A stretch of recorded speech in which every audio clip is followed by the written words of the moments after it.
انتہائی اہم ٹاپک ہے، انتہائی اہم، کہ جب بچہ پیدا ہوتا ہے تو سب سے پہلے اس کے کان میں کیا دی جاتی ہے؟ یعنی یہ نقطہ آغاز ہے، یہ پہلی دعوت ہے۔ اور یہ جو مساجد میں اذان دی جاتی ہے، یہ بھی اذان بنیادی طور پر دعوت ہے۔ کیا ہے؟ یہ دعوت ہے۔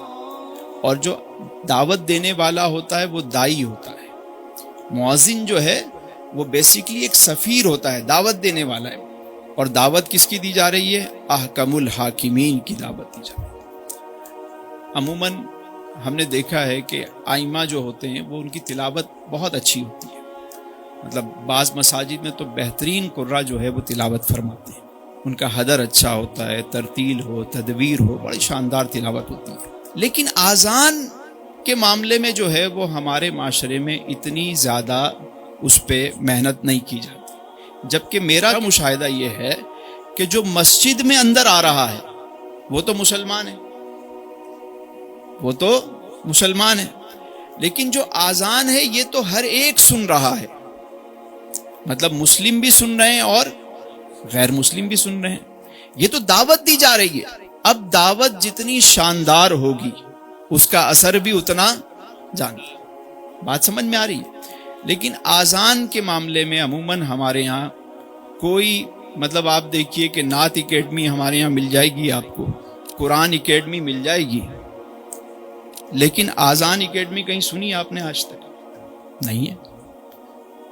نعت خواں بھی ملے گا، قرآن خواں بھی مل جائے گا، لیکن اچھا اذان دینے والا، کیوں بھئی؟ اسلام کی دعوت دے رہا ہے وہ شخص، اعلان کر رہا ہے کھڑے ہو کے، کیسی آواز ہونی چاہیے؟ دیکھیے خواب تو دیکھا حضرت عبداللہ بن زید نے، اذان انہیں دینی چاہیے تھی، لیکن میرے آقا کریم علیہ السلام نے فرمایا کہ یہ الفاظ حضرت بلال کو سکھاؤ۔ کیوں؟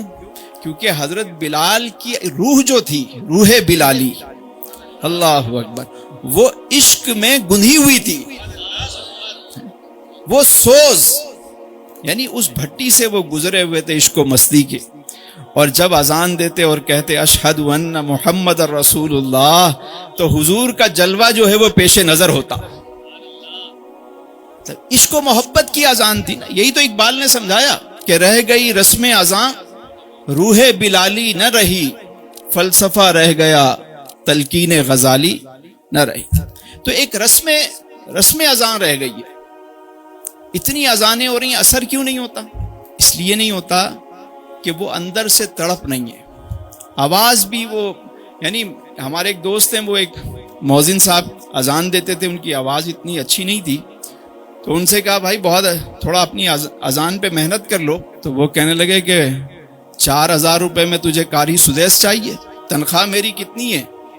یعنی معاشرے کا المیہ یہ ہے کہ سب سے کم تنخواہ اس کو دی جاتی ہے جو اسلام کی دعوت دے رہا ہے۔ مؤذن کوئی کم مرتبہ شخص ہے؟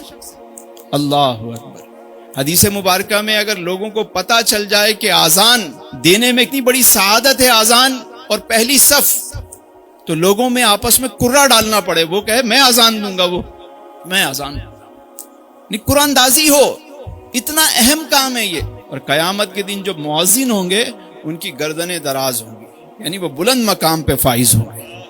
چھوٹا منصب ہے یہ، لیکن ہمارے یہاں کیا ہوتا ہے کہ بس جس کو کوئی کام نہیں مل رہا اس کو لگا دو مؤذن، یعنی مسجد کمیٹی، انتظامیہ، پورا معاشرہ، اور اتنے بڑے بڑے بھونپو لگا دیتے ہیں مساجد کا جو معاملہ ہے۔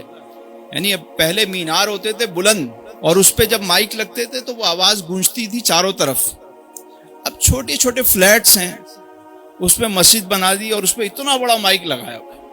اب بتائیں جس کی کھڑکی پہ، جس کے دروازے پہ آپ نے اتنا بڑا مائک لگایا ہے اور آپ نے آواز کھولی ہوئی ہے، اور اوپر سے آواز ماشاءاللہ آپ کی، اب آپ بتائیں لوگ دین کی طرف آئیں گے یا اس سے دور ہوں گے؟ کچھ تو سینس ہو نا، سینس آف مائک ہے یا نہیں ہے؟ دیکھیں آج بھی اگر کوئی اچھی اذان ہونا، ایک گزارش ہے میری، تمام سننے والوں سے ایک گزارش ہے، خاص طور پر مساجد کی کمیٹی والوں سے، کہ اگر آپ چاہتے ہیں کہ مسجد میں نمازی بڑھ جائیں، مسجدیں آباد ہو جائیں، تو آپ ایک اچھے خوش الہان شخص سے اذان دلوانا شروع کر دیں۔ آپ کی مسجد میں نمازی پڑھنا شروع ہو جائیں گے. یہ میرا مشاہدہ ہے. اگر اچھا خوش الہان شخص آزان دے تو قدم کھینچے چلے آتے ہیں مسجد کی طرف. ہے نا, آزان میں تاثیر تو وہی ہے. دوسرا, اچھا قرآن پڑھنے والا اگر امام ہے, اوئے ہوئے تو آپ سمجھیں کہ وہ مسجد بھری بھی ہوگی. مجھے یاد ہے میں جب جاب کرتا تھا تو میں ایک جگہ سے گزرتا تھا تو میں بس پہ سواری کر رہا ہوتا تھا, لیکن نماز کے وقت میں اتر جاتا تھا. وہ ایک قاری صاحب تھے, ایک نالے کے پاس ایک بڑی مسجد تھی, تو وہ ان کی قرات اتنی شاندار ہوتی تھی کہ میں کبھی بس جلدی پہنچ جاتی تو آدھا گھنٹہ انتظار کرتا, کبھی مجھے دور اتار دیتی, میں پیدل جاتا, صرف اس لیے کہ مغرب کی نماز میں وہ قرات کریں گے اور وہ قرات سنیں گے. آج بھی آپ اچھا قاری کھڑا کر دیں مسجد میں, مسجد کمیٹی تو یہ چاہتی ہے کہ ایسا بندہ ہو جو ہمارے کنٹرول میں ہو. کوئی اچھا قاری نہیں آنا چاہیے, وہ ایسا بندہ ڈھونڈ کے لاؤ جو بس ہم کہیں کھڑے ہو جاؤ تو وہ کھڑا ہو جائے, ہم کہیں بیٹھ جاؤ تو بیٹھ جائے. اسلام کا قلعہ ہے, مرکز ہے وہ. مجھے آپ بتائیے نا, اس موضوع پہ کتنی گفتگو آپ نے سنی آج تک؟ کیا یہ اہم موضوع نہیں ہے کہ دعوت ہے, سب سے بڑی دعوت ہے. مسلم سن رہے ہیں, غیر مسلم سن رہے ہیں, سارے سن رہے ہیں. آج بھی آپ چلے جائیں, اللہ تعالیٰ آپ سب کو, ہم سب کو حرمین شریفین کی حاضری عطا فرمائے. آپ یقین کریں جب اذان ہوتی ہے نا تو ایسے ریلے کے ریلے مسجد کی طرف آنا شروع ہو جائے. بس اذان کی آواز آتے ہی, کیا آواز ہے. کئی دفعہ ترکی جانا ہوا, کئی اور یعنی اذان, طبیعت خوش ہو جاتی ہے کہ واہ بھائی اذان ہوئی. ہمارے یہاں خوش الہانی باقی جگہوں پر ہے, وہاں کیوں نہیں ہے جہاں ہونی چاہیے.